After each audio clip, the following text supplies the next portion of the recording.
रणजित देसाई यांच्या स्नेहधारा या संपादित ललित लेख संग्रहातून समाधानाचा एक क्षण.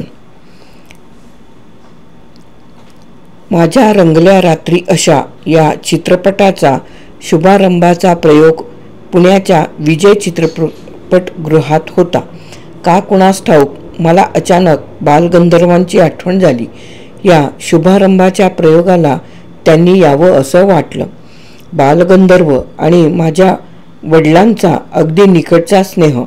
बालगंधर्व माझ्या वडिलांना बाबासाहेब म्हणत असत. कैक वेळेला मी बालगंधर्वांना भेटलो होतो. मी त्या दिवशी मनाशी निर्णय घेतला आणि बालगंधर्वांच्या निवासस्थानी गेलो. बालगंधर्व अर्धांगवायूनं आजारी होते. मी त्यांना वंदन केलं. मला बघताच हसण्याचा प्रयत्न करीत ते म्हणाले, मायबाप्पा का आलात? मी म्हणालो, आपला आणि वडिलांचा स्नेह मला माहीत आहे. आता आबा नाहीत, त्यांच्या जागी आपण आहात. माझ्या पहिल्या चित्रपटाचा शुभारंभाचा प्रयोग इथं पुण्यातच आहे. तुम्ही उद्घाटनाला यावं असं मला वाटतं. बालगंधर्व हसले, म्हणाले, आमची अवस्था पाहता ना मायबाप्पा, अशा परिस्थितीत कसं जमणार? मी म्हणालो, आपण चिंता करू नका. मी तुम्हाला कसलाही त्रास होऊ देणार नाही.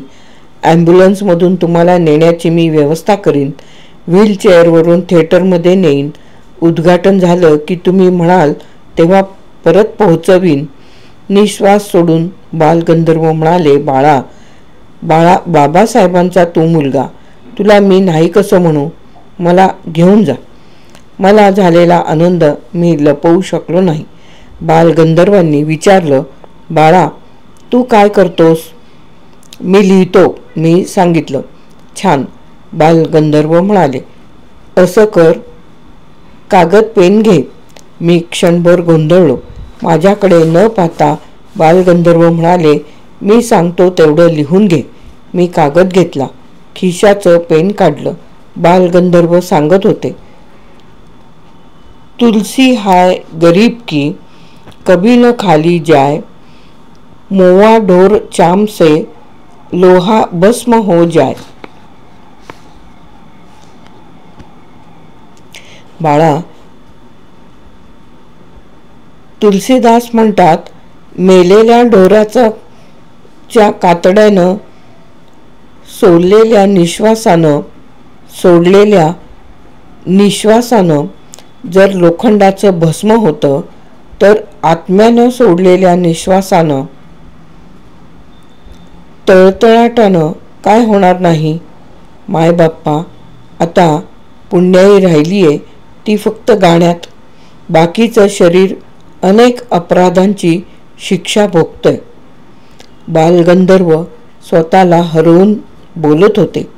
मी सुन्न होऊन ऐकत होतो. बोलता बोलता ते थांबले.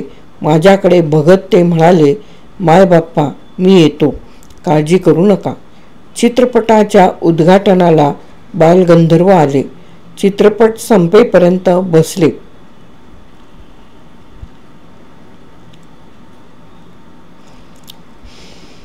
व्याधी विसरून बालगंधर्व चित्रपट बघत बसले होते. मी त्यांच्या खुर्चीमागे शेवटपर्यंत उभा होतो. तसं उभं राहण्यातही एक वेगळंच समाधान भोगत होतो.